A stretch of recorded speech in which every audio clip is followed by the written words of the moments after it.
Today we are going to talk about a topic which is at the heart of Industry 4.0. This is really the essence of this whole automation revolution that Industry 4.0 is trying to bring about. What is that basic concept, or what is that revolutionary idea? It's essentially IIoT or IoT. Let us talk about IoT first, and then we'll talk about IIoT. Essentially, we are talking about Internet of Things and Industrial Internet of Things. They are huge topics in computer science, and our objective in this session and the subsequent session is to not actually talk about the technical aspects of it. We are going to focus only on the data science aspect of it. However, to understand the data science application to IIoT, first of all, we need to understand the basic objective of IIoT, right? So that's what we are going to do in this session. Subsequent sessions will take us through mathematical constructs of actually implementing that objective of IIoT, right, through the data that we have collected. So even though the problem is a very data science problem, the concept is a very technical concept. It, as I said, it is really the essence of Industry 4.0. We can also call that as sensorization. So what is sensorization? Essentially, Industry 4.0 talks about collecting large amounts of data and then having enough capability to analyze, understand that data, make predictions, most importantly, take decisions based on that data, and then automate this whole process of decision making, right? The decision making can be, once we understand that these are the 2 or 3 possible decisions, we can recommend that to the decision maker, saying that this is decision A, decision B, decision C. If you do this, this is what will happen. If you do this, this is what will happen. If you do this, this is what will happen. Or the system may be even required to take the decision on its own without any human intervention. Right. It all starts by collecting relevant data from the system. Industry 4.0 then suggests that why don't we put sensors all over the place so that these sensors can give us relevant data. Right. Think about a manufacturing shop floor. Think about an industrial shop floor, not only manufacturing shop floor, right? On a manufacturing shop floor, there are various assets, there are various machines, right? So these machines have different states and different conditions that they are in. They go through regular wear and tear. They may have some special causes of variation, right? All those are essentially they have to be understood before we start utilizing those machines, right? If we want these machines to be utilized for the maximum possible extent, we have to make sure that they don't break down. I'm essentially talking about one of the applications of IIoT and sensorization, which is predictive maintenance. Now, this machine that I'm using, let us say that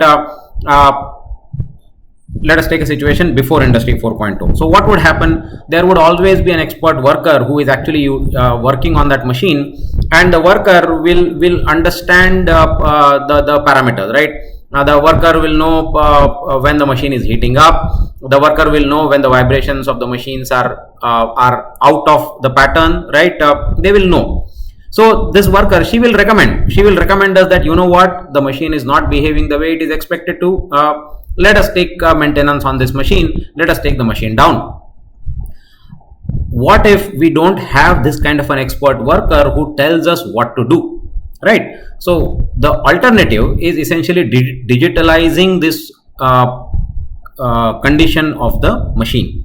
So we will put a lot of sensors on the machine. The machine sensors will tell us the temperature patterns. The machine sensors will tell us the vibration patterns, the acoustic patterns, and all the other parameters, right? What settings do I have on that machine? And hopefully it will give us enough data. Analyzing that data, probably we can say that you know what, the temperature is going really high, and if the temperature continues on the same trajectory, maybe the machine will heat up and therefore will have a breakdown. Obviously, nobody wants to have a breakdown. It is always better to take a maintenance on the machine before we have to do a breakdown maintenance, right? Nobody wants breakdown maintenance. So essentially, this kind of sensorization on the machine can help us collect data. This data can help us predict when the machine will need maintenance, right? This is one application of IIoT. as you can see, this is really the heart, this is really the essence of what Industry 4.0 tries to do. So let us get into the topic. As I said, the first session, the first videos are going to be on understanding the concept.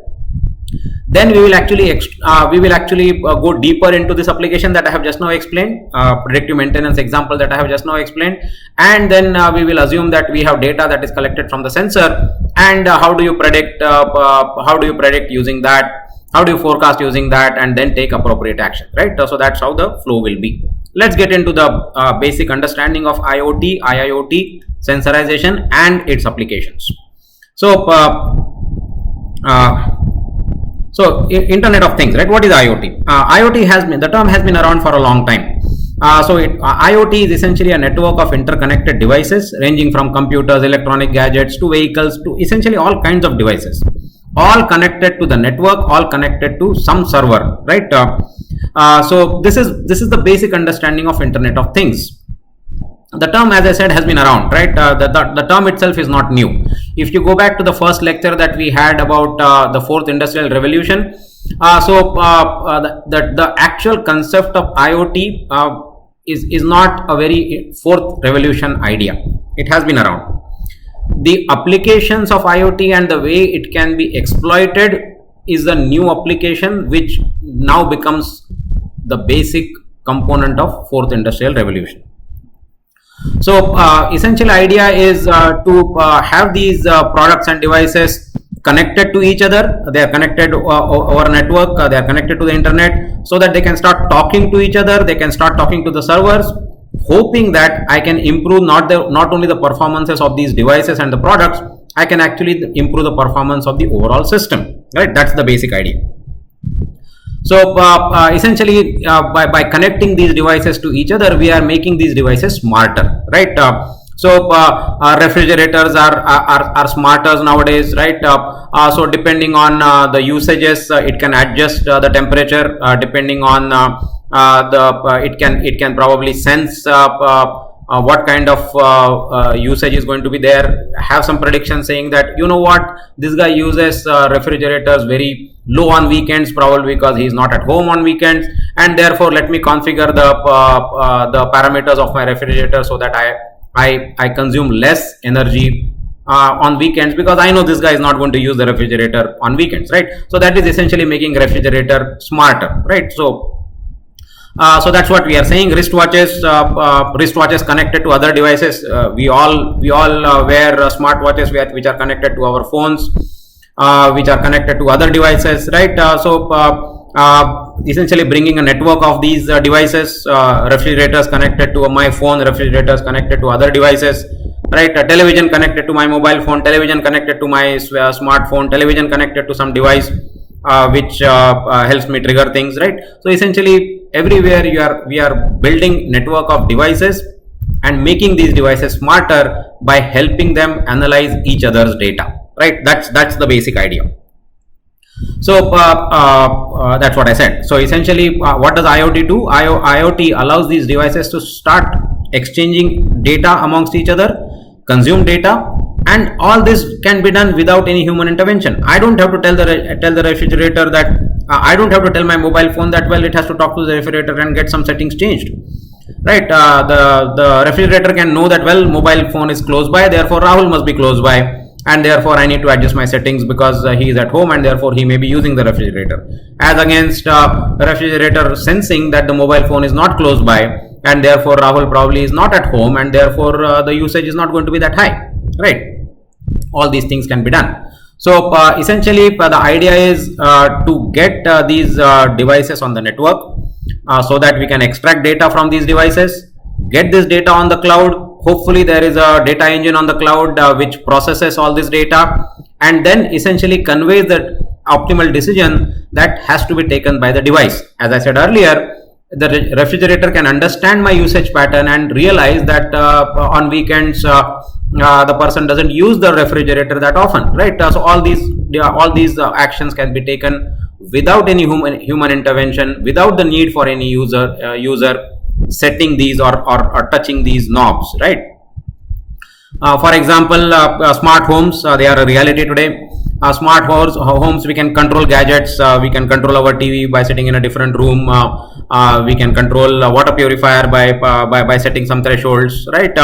And once they are set up, the pattern recognition takes over, and then the decisions can actually be automated. Whether we want to go to that automation or not, now even those settings are available, but smartphones are reality. For example, a geyser can be switched on minutes before I'm going to take a shower. Either I do it manually from a remote device like my cell phone, or once I switch the geyser on different timings of a day, the geyser should understand that, well, 8 o'clock in the morning is the time when Rahul takes shower, and that's when 10 minutes before that the geyser has to be switched on, right?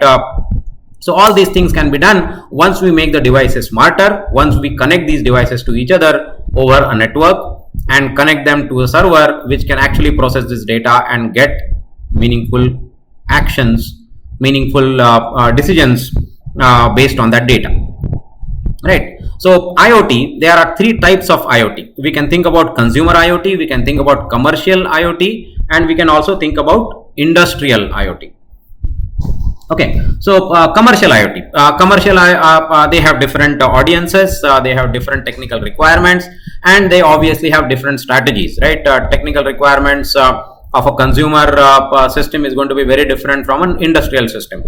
There are some common themes, right?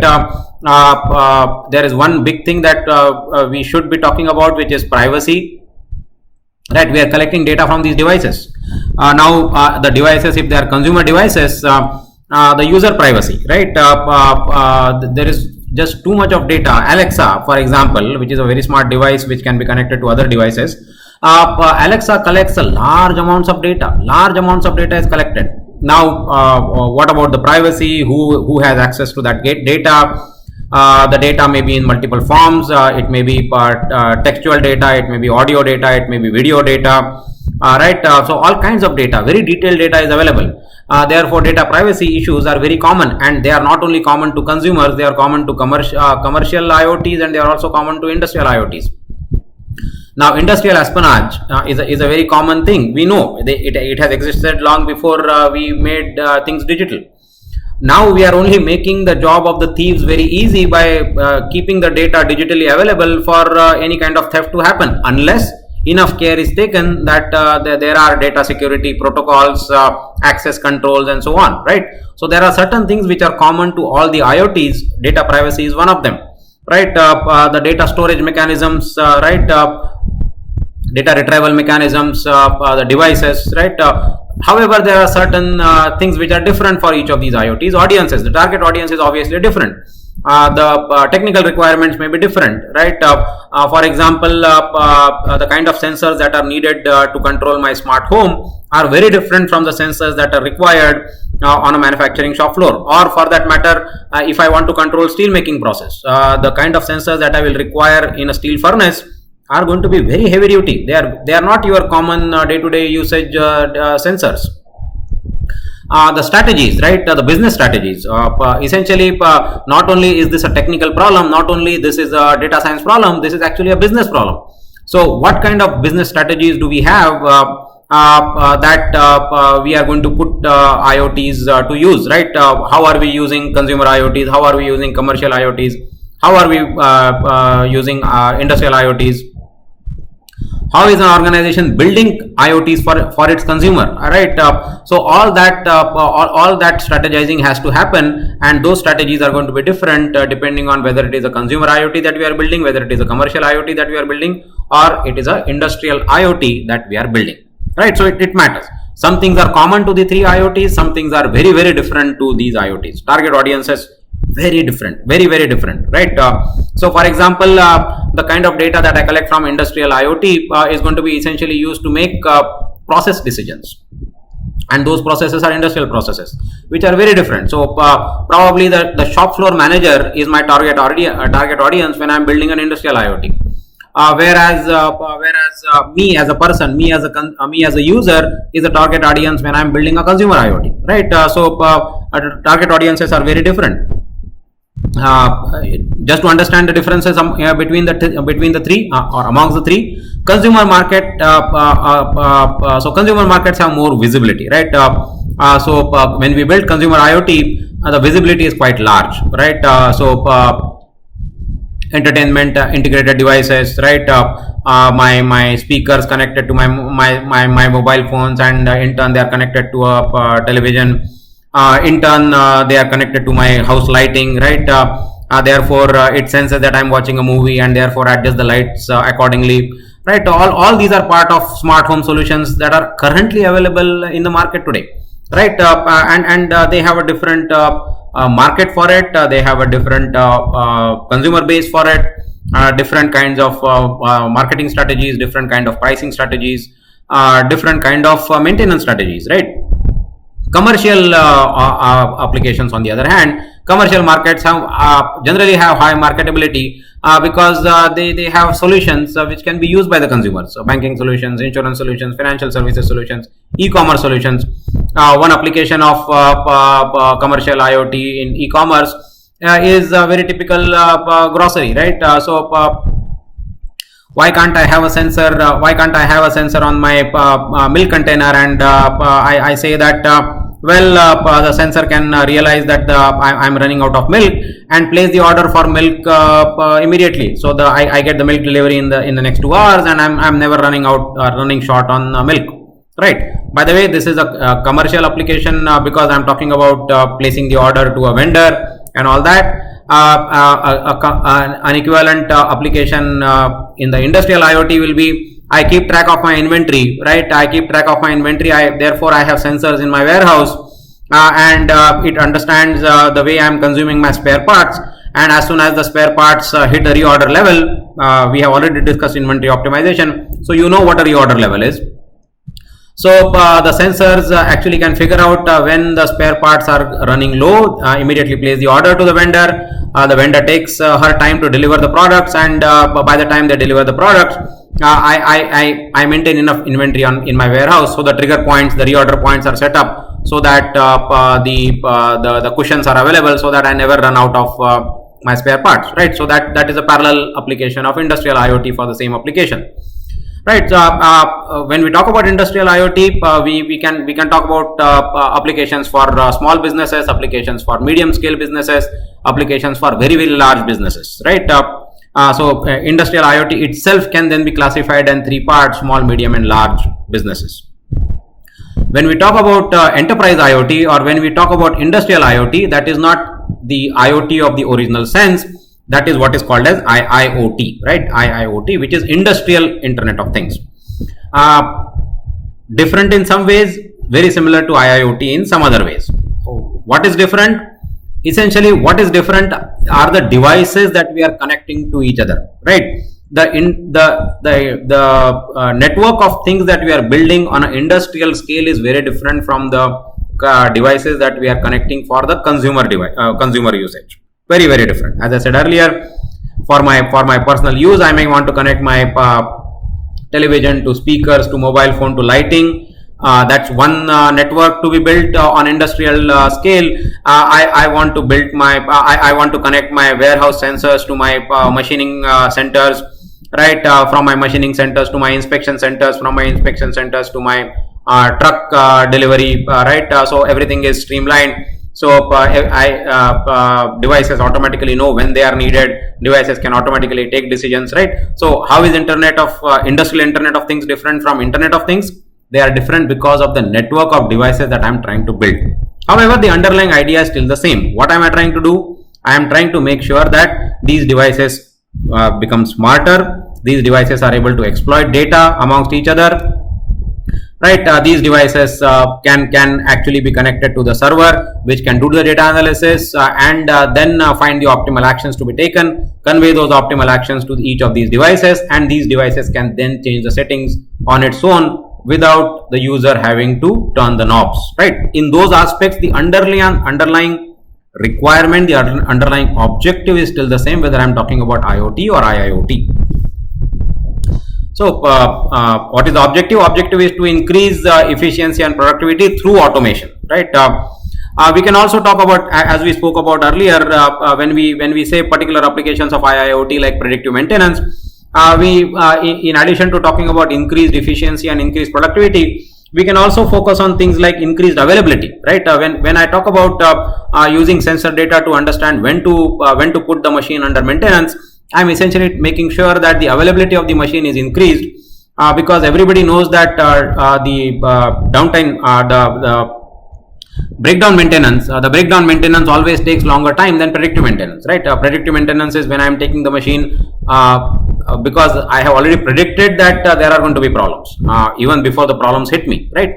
So that kind of maintenance is going to take lesser time, and that's why I am going to always increase my availability. So the objective need not be always towards increasing efficiency or productivity. The objective, depending on what application you are putting the IIoT for, the objective may also be things like availability, things like consumer welfare, right? Things like not consumer welfare, for industrial internet of things, profit maximization, right? Profit maximization can be a good objective, not only increasing efficiency or productivity, right? So how do I cost minimization? How do I minimize the trucking cost by putting sensors on my inventory as well as trucks? Right? If I have data coming from warehouse telling me how many spare parts, if I have sensors on the trucks telling me where the truck is, so that I can understand when the spare parts are going to be delivered, I can actually optimize inventory to a different level. So that would be a typical cost minimization objective, or even service level maximization objective, right? So the objectives can be multiple, right? Objectives can be multiple. It need not always be increased efficiency or increased productivity. What is the basic requirement for IIoT? We are still saying that the purpose of connecting these devices to a network and to a server is to collect comprehensive data from these assets or these processes. Right? We say assets, so devices are a very common term. Assets are a more generic term. As industrial assets can be machines, industrial assets can be warehouses, industrial assets can actually be human beings, right? Human beings are assets to an organization, and we'll talk one particular application of that also a little later. So once the data is collected through sensors from these assets, these are then transferred to a cloud server where most of the data science happens. Decisions are taken, optimal decisions are found out through some kind of RL mechanism. Those decisions are then transferred back to the sensor, so that the assets can change the settings, right? Assets can then change the settings. So IIoT, let us quickly walk through few applications, right? Some of the applications I have already described to you.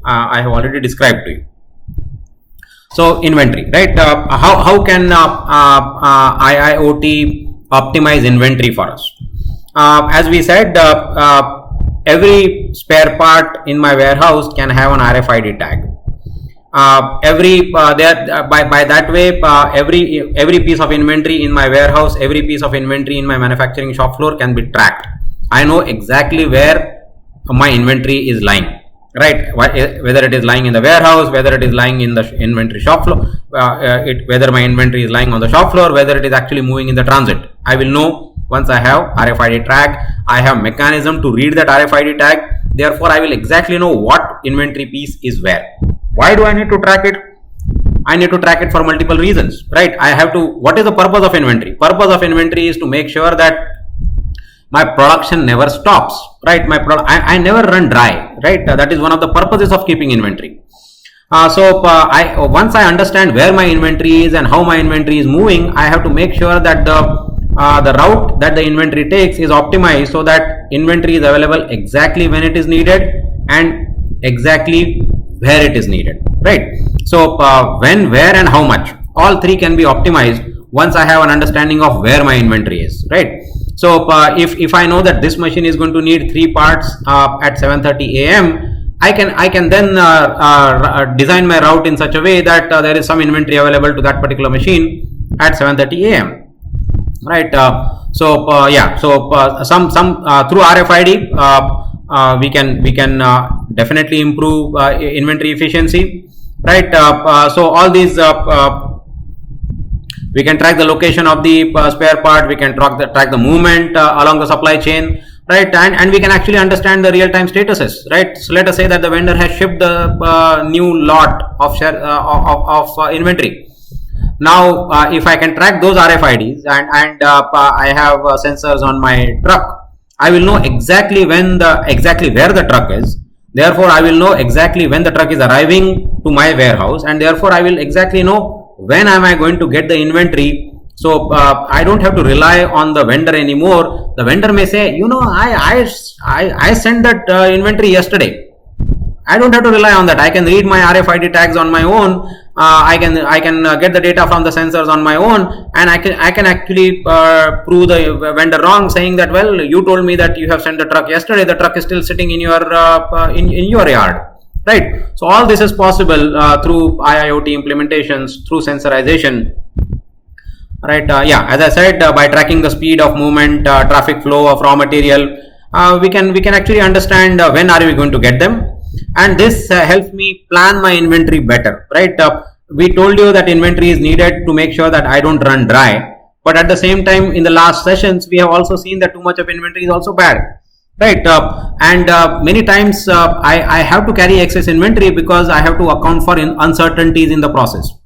Now, collecting real-time data from these sensors, collecting real-time data from these RFIDs help me reduce some of these uncertainties, right? I will exactly know this is where the truck is. If I know this is where the truck is, then I can predict how long will the truck take to reach my warehouse. So I can actually predict the lead time. So some of the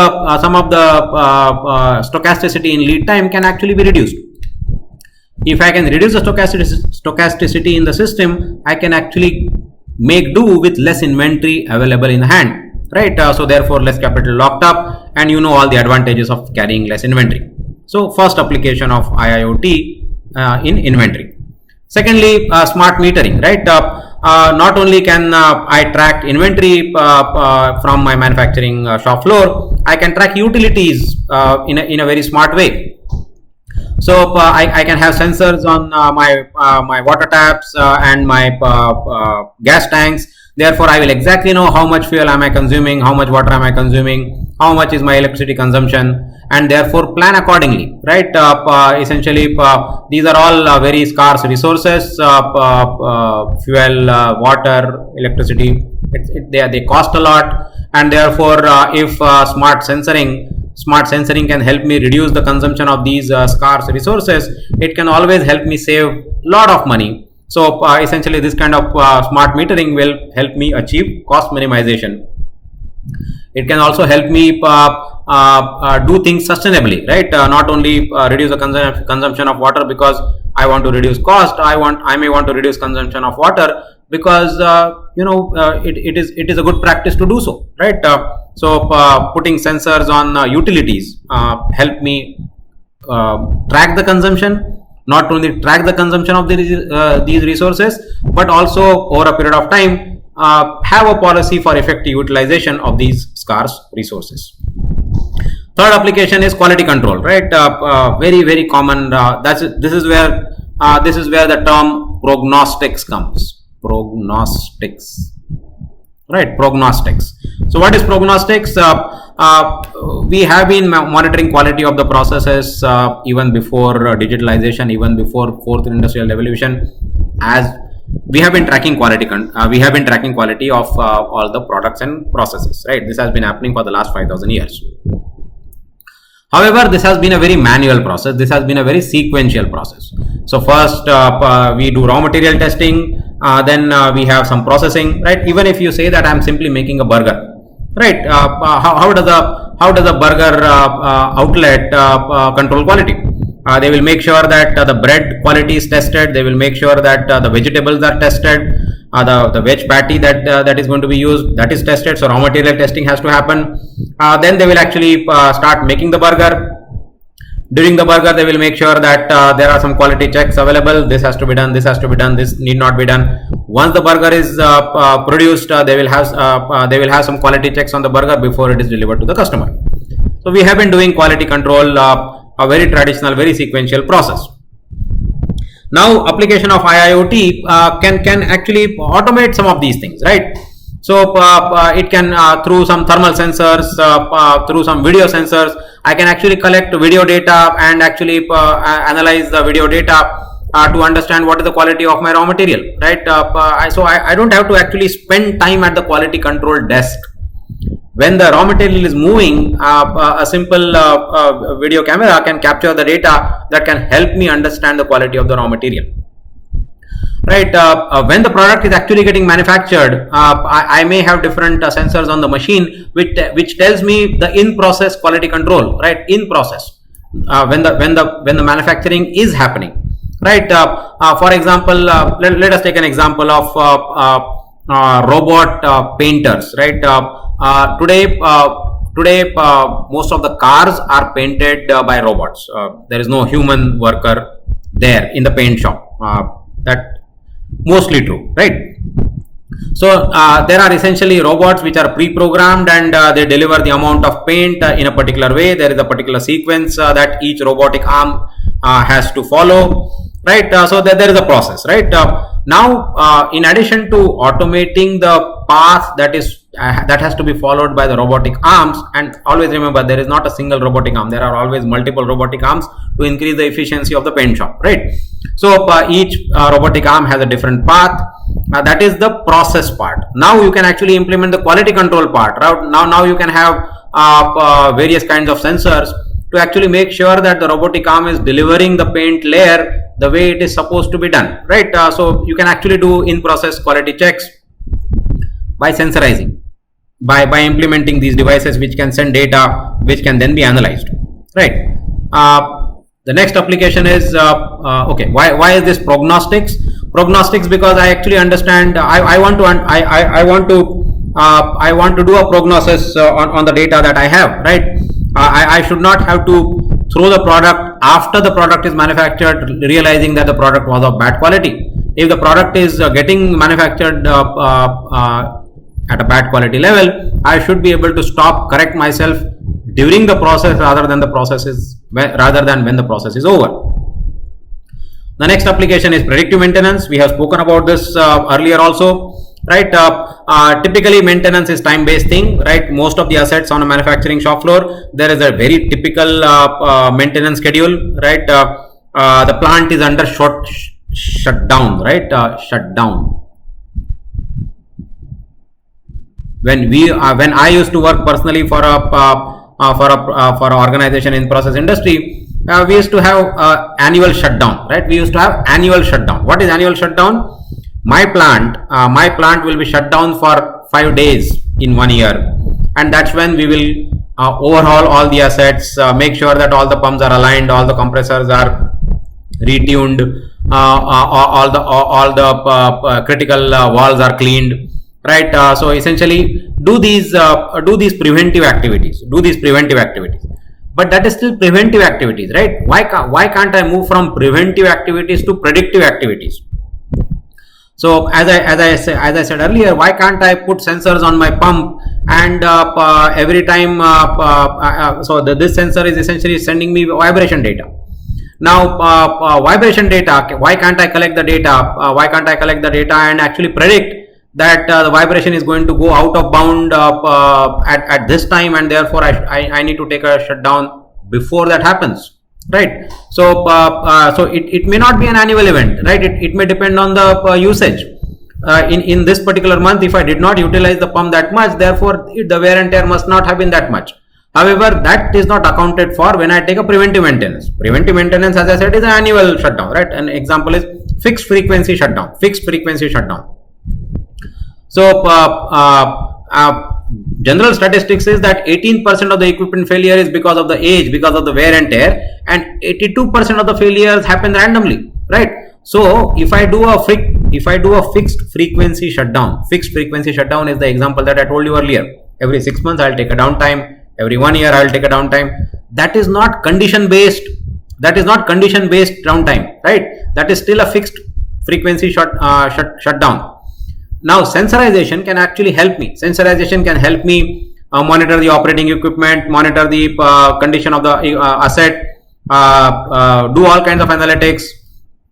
Actually, the data science application that we have designed for this session is based on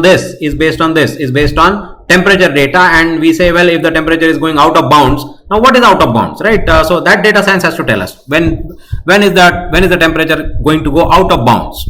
Now all these out of bounds have to be very rigorously defined, right? But once I put a sensor, I can collect data, I can analyze data, and then actually evaluate the actual condition of the asset, and actually maintain the asset even before not only fixed period, but based on the consumption and based on the wear and tear of the equipment, right? That's what we wish to do. Okay, the next application is industrial safety. Earlier I told you any organization wants to make sure that the availability of assets is maximized. Now industrial workers are very important assets, right? So why can't I use sensorization to help me manage my assets who are workers? So we can actually optimize the safety of workers, equipment, operations on a manufacturing plant. For example, I can ask my workers to wear these wearables, right? Where is that? Wearables, right? Wearables. So particularly in industry where the employees are going into hazardous situations, I have to make sure that they have enough health monitoring sensors on their bodies, so that I can constantly monitor their condition, right? This is what happens when our astronauts go to space, right? It's already happening in some of the applications. Now we are talking about industrial applications of this, right? Particularly when we talk about employees getting into hazardous situations, employees walking into probably our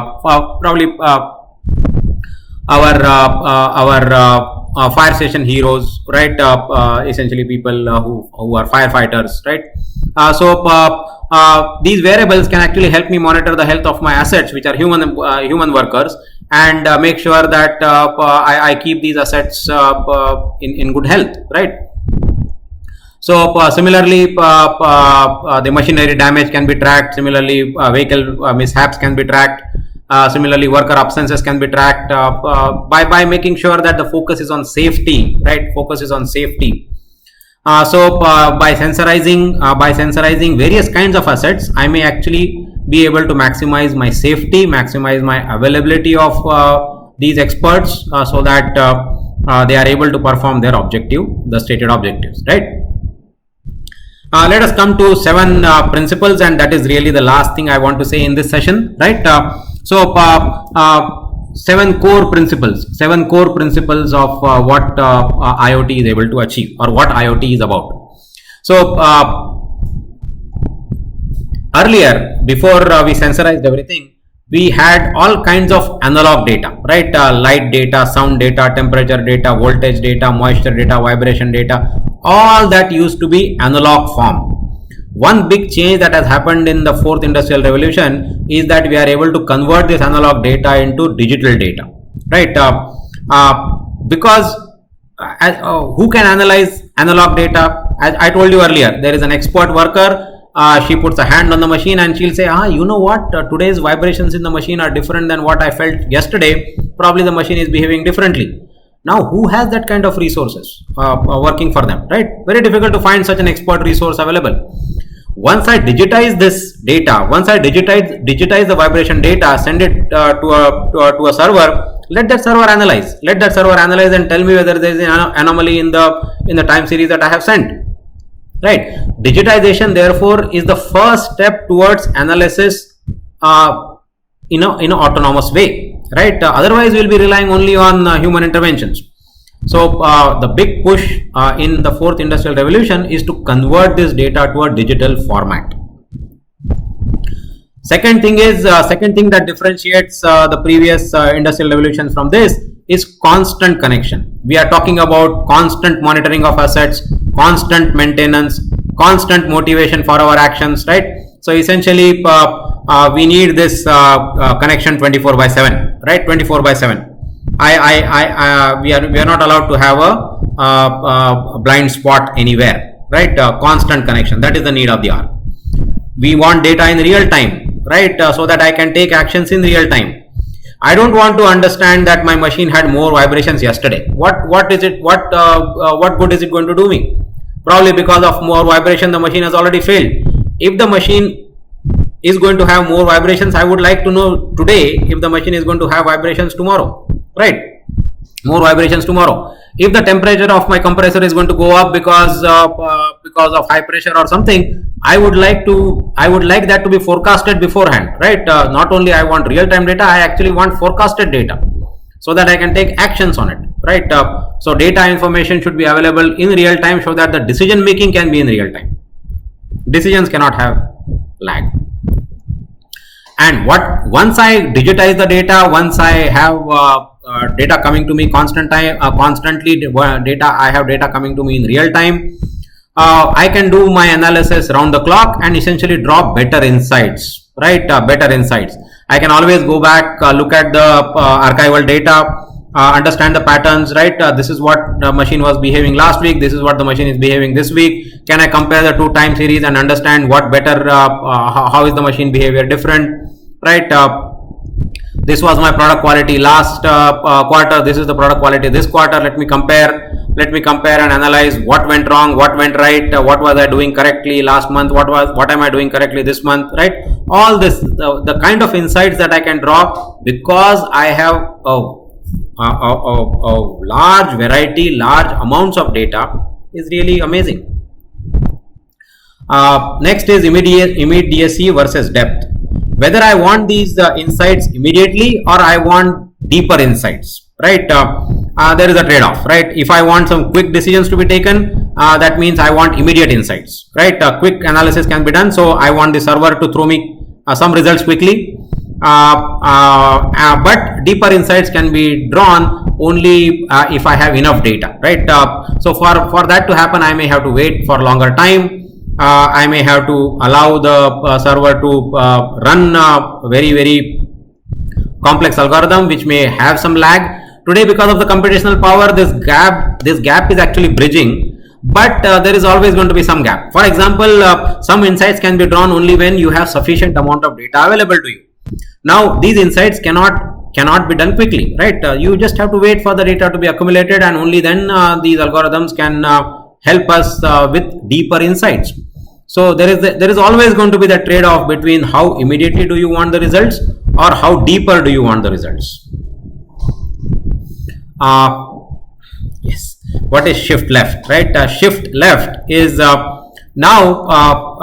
So essentially, what we are talking about is, let us say this is asset, sensor, right?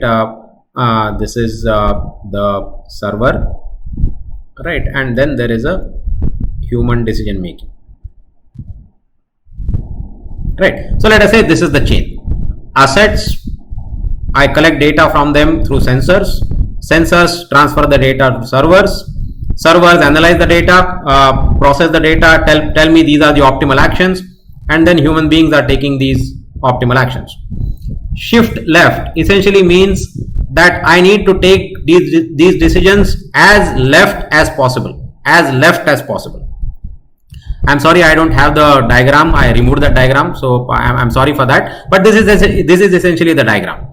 So earlier human beings were taking all the decisions. Now why can't I automate the decision and let the decision be taken to the left, which means servers can be taking these decisions. Now today servers are taking all the decisions. Now can I build enough computing power in the sensors themselves?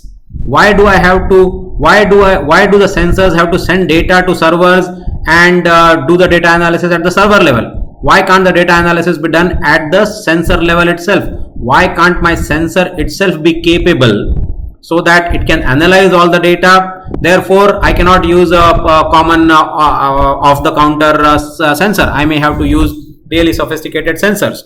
But if this objective is to be achieved, essentially the idea is shift left.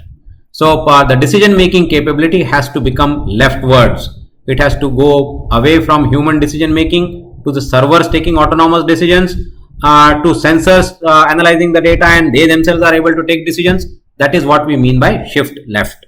And the last principle, the seventh one, is essentially what do I get by sensorization, right? What do I get by sensorization? I get visibility. There are a lot of V's that we talk about business data: volatility, variety, right? Velocity. These are all the V's that we speak about for the business data. What V does the IIoT provide? IIoT provides visibility. All my assets are digitally visible to me on a dashboard, so that I can monitor these devices, I can take decisions on these devices, I can take decisions on these assets, because I have data collected through various sensors.